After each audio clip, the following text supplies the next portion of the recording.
Hello friends, welcome to Indian Job Summil. Border security force எல்லை பாதுகாப்பு படையில் vacancy notice announce பண்ணியிருக்காங்க. அதாவது கடந்த 5 ஆண்டுகளாக எவ்வளோ வேக்கண்ட் இருந்தது, எவ்வளோ வேக்கண்ட் ஃபில் பண்ணியிருந்தாங்க, இப்போ 2024 எவ்வளோ வேக்கண்ட் பெண்டிங்கில் இருக்குது, அதை எப்போ ஃபில் பண்ண போகிறோம், அதுக்கான வேக்கன்சி நோட்டீஸ் கொடுத்துருக்காங்க. சரிங்களா, இதை நம்ம டீட்டெயிலாக பார்க்கலாம்.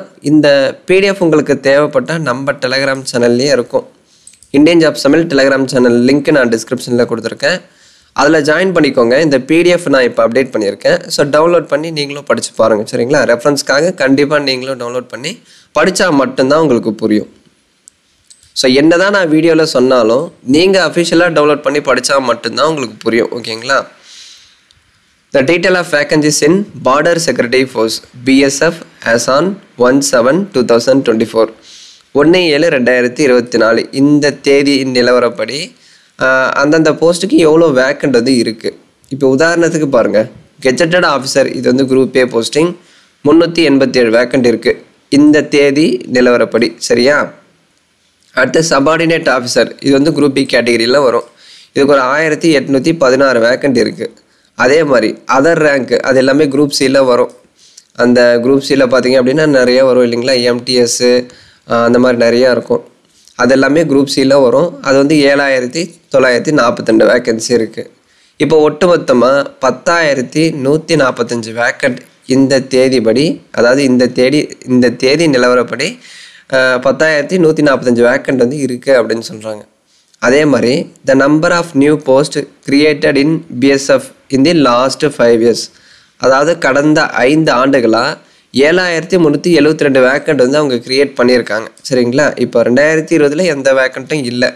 2021 108 வேக்கண்ட் கிரியேட் பண்ணி ஃபில் பண்ணியிருக்காங்க. 2022 எதுவுமே இல்லை. 2023 54 வேக்கண்ட் தான். இப்போ 2024 மட்டுமே 7,210 வேக்கண்ட் கிரியேட் பண்ணியிருக்காங்க.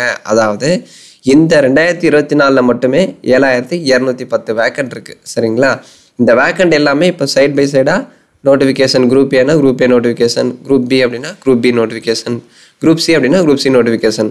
ஸோ அந்தந்த கேட்டகிரியில் நோட்டிஃபிகேஷன் ரிலீஸ் பண்ணி அந்த வேக்கண்ட் எல்லாமே நாங்கள் ஃபில் பண்ண போகிறோம் அப்படின்னு சொல்கிறாங்க. சரிங்களா, இப்போ ப்ரீவியஸாக லாஸ்ட் 4 இயர்ஸில் வந்த வேக்கண்ட்டை விட இந்த 2024 அதிகமான வேக்கண்ட் இருக்குது. ஸோ நிறைய பேர் ட்ரை பண்ணுங்கள். பிஎஸ்எஃப் பார்டர் செக்யூரிட்டி ஃபோர்ஸில் வர நோட்டிஃபிகேஷன் எல்லாமே ரெகுலர் தான், டெம்ப்ரரி கான்ட்ராக்ட் அதெல்லாம் எதுவுமே இல்லை. ஒன்ஸ் நீங்கள் பிஎஸ்எஃப்ல செலெக்ஷன் எல்லாமே கிளியர் பண்ணிவிட்டு செலக்ட் ஆகிட்டீங்க அப்படின்னா வேறு லெவலில் இருக்கும். உங்கள் லைஃப் எல்லாமே செட்டில் ஆயிரும். கண்டிப்பாக ட்ரை பண்ணுங்கள். ஸோ நானும் ட்ரை பண்ணிட்டு தான் ஃப்ரெண்ட்ஸ் இருக்கேன். ஓகேங்களா, பட் எந்த ஒரு விஷயத்துக்கும் கன்சிஸ்டன்சி, விடாமுயற்சி கண்டிப்பாக இருக்கணும். ஸோ ஒரு தடவை ட்ரை பண்ணிவிட்டு சோர்ந்து போயிடக்கூடாது. கிடைக்கல அப்படின்னா அது 10 வருஷம் ஆனாலும் சரி, 5 வருஷம் ஆனாலும் சரி, முயற்சி பண்ணிகிட்டே இருக்கணும். இப்போ இதெல்லாம் நமக்கு எப்போ கிடைக்கும்னு சொல்ல முடியாது. நம்மளுடைய எஃபர்ட், நம்ம எவ்வளோ எஃபர்ட் போடுறோம், ப்ளஸ் நமக்கான லக்கு, இதை பொறுத்து தான் அந்த ஜாப் எல்லாமே இருக்குது. ஓகேங்களா, ஸோ நம்மக்கிட்ட இருக்கிறது ஒன்றே ஒன்று தான், விடாமுயற்சி. அது மட்டும் நம்ம பண்ணுவோம். நம்ம ஜாப் எப்போ கிடைக்குதுன்னு நமக்கு தெரியாது. ஓகேங்களா, ஸோ கன்சிஸ்டன்சி அது மட்டும் ரொம்ப முக்கியம். கன்சிஸ்டன்சி, ஹார்ட் ஒர்க், இது ரெண்டுமே இருந்தால் ஜாப் கன்ஃபார்ம் தான். ஓகேங்களா, அதே மாதிரி இன்ட்ரெஸ்ட் கண்டிப்பாக இருக்கணும் ஃப்ரெண்ட்ஸ். இப்போ கீழே பாருங்கள், இதில் ஃபர்தராக 54,760 personal have been recruited in BSF in last 5 years. கடந்த 5 ஆண்டுகள்லாம் பிஎஸ்எஃப்பில் 54,760 வேக்கண்ட் நாங்கள் ரெக்ரூட் பண்ணியிருக்கோம் அப்படின்னு சொல்லியிருக்காங்க. ஓகேங்களா, இப்போ இதில் பாருங்கள், particular, sanctioned strength, posted strength, vacant. So particular ஓகேவா, குரூப் ஏ ஆஃபீஸரு அதெல்லாமே கொடுத்துருப்பாங்க.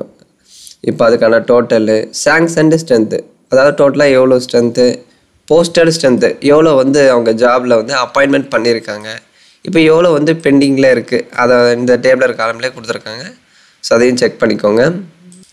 இது என்ன ஜிஓ எஸ்ஓ ஓஆர் அப்படின்னு கொடுத்துருக்காங்க. அது என்ன ப்ரோ அப்படின்னா, அது group A, group B, group C officer posting. ஓகேங்களா, அதுங்க பாருங்கள், ஜிஓ அப்படின்னா கெஜெட்டட் ஆஃபீஸர், இது குரூப் ஏல வரும். அதே மாதிரி எஸ்ஓ அப்படின்னா சபார்டினேட் ஆஃபீஸர், அது குரூப் பியில் வரும். அதர் ரேங்க் ஆஃபீஸர்லாம் இருக்குது இல்லையா, இந்த எம்டிஎஸ்ஸு இந்த மாதிரி இன்னும் நிறையா இருக்குது, அது எல்லாமே அதர் ரேங்க்கில் வரும். அது பார்த்திங்கன்னா குரூப் சி, அதை தான் இங்கே கொடுத்துருக்காங்க. ஸோ இப்போ அந்தந்த போஸ்டிங்கில் சாங்ஷன்டு ஸ்ட்ரென்த்து, அதாவது டோட்டலாக எவ்வளோ வேக்கண்ட் இருந்தது, எவ்வளோ வேக்கண்ட் அதில் போஸ்ட் பண்ணியிருக்காங்க, இப்போ ரிமைனிங் எவ்வளோ வேக்கண்ட் பெண்டிங்கில் இருக்குது, அதை தான் இந்த வருஷத்தில் நோட்டிஃபிகேஷனாக உங்களுக்கு ரிலீஸ் பண்ணுவாங்க. ஓகேங்களா? அடுத்து இன்னொரு ரூல்ஸ் வந்து சொல்லியிருக்காங்க. The government has made special provision for recruitment of ex Agniveer. Ex service man கேள்விப்பட்டிருப்பீங்க. எக்ஸ் சர்வீஸ் மேனா என்ன? ஆல்ரெடி மிலிட்ரியில் ரிட்டையர் அதாவது ஒர்க் பண்ணியிருப்பாங்க இல்லையா, ஆர்மியில் ஒர்க் பண்ணியிருப்பாங்க, அவங்கள வந்து எக்ஸ் சர்வீஸ் மேன் அப்படின்னு சொல்லுவாங்க. அதாவது ஆர்மியில் ஒர்க் பண்ணி ரிட்டையர் ஆகிருப்பாங்க, அவங்கள எக்ஸ் சர்வீஸ் மேன் அப்படின்னு சொல்லுவாங்க. அதே மாதிரி தான் எக்ஸ் அக்னிவீர். இப்போ அக்னிபாத் ஸ்கீமில் ஒர்க் பண்ணிவிட்டு வெளியே வராங்க இல்லையா, அவங்கள வந்து எக்ஸ் அக்னிவீர் அப்படின்னு சொல்லுவாங்க.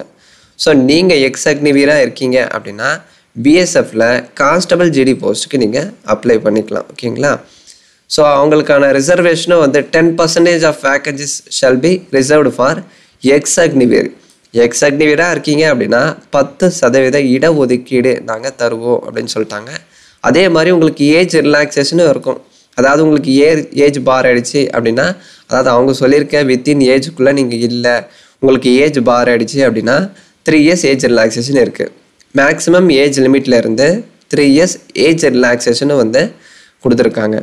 இதுவே நீங்கள் அக்னிபாத்தில் ஃபஸ்ட்டு பேட்சாக இருக்கீங்க, அக்னிபாத் ஸ்கீமில் ஃபஸ்ட்டு பேட்ச் கேண்டிடேட்டாக இருக்கீங்க அப்படின்னா 5 years ஏஜ் ரிலாக்ஸேஷன் தரதாக சொல்லியிருக்காங்க. அதே மாதிரி நீங்கள் எக்ஸ் அக்னிவீராக இருக்கீங்க அப்படின்னா ஃபிசிக்கல் எஃபிஷியன்சி டெஸ்ட்டில் இருந்து எக்ஸாம்டட் சொல்லிட்டாங்க. அதாவது உங்களுக்கு பிஇடி இல்லை, செலெக்ஷனில் பார்டர் செக்யூரிட்டி ஃபோர்ஸில் ஃபிசிக்கல் எஃபிஷியன்சி டெஸ்ட் வந்து கண்டக்ட் பண்ணுவாங்க இல்லையா, ஸோ அதில் நீங்கள் எக்ஸ் அக்னிவீராக இருக்கீங்க அப்படின்னா ஃபிசிக்கல் எஃபிஷியன்சி டெஸ்ட் உங்களுக்கு இல்லை, அதில் இருந்து உங்களுக்கு எக்ஸாம்டட் வந்து கொடுத்துட்டாங்க. ஓகேங்களா? ஸோ நான் டீட்டெயில்ஸ் ஆல்ரெடி சொல்லிட்டேன். இதில் உங்களுக்கு ஏதாச்சும் டவுட்ஸ் இருக்குது அப்படின்னா நீங்கள் கமெண்ட்ஸில் கேட்கலாம்.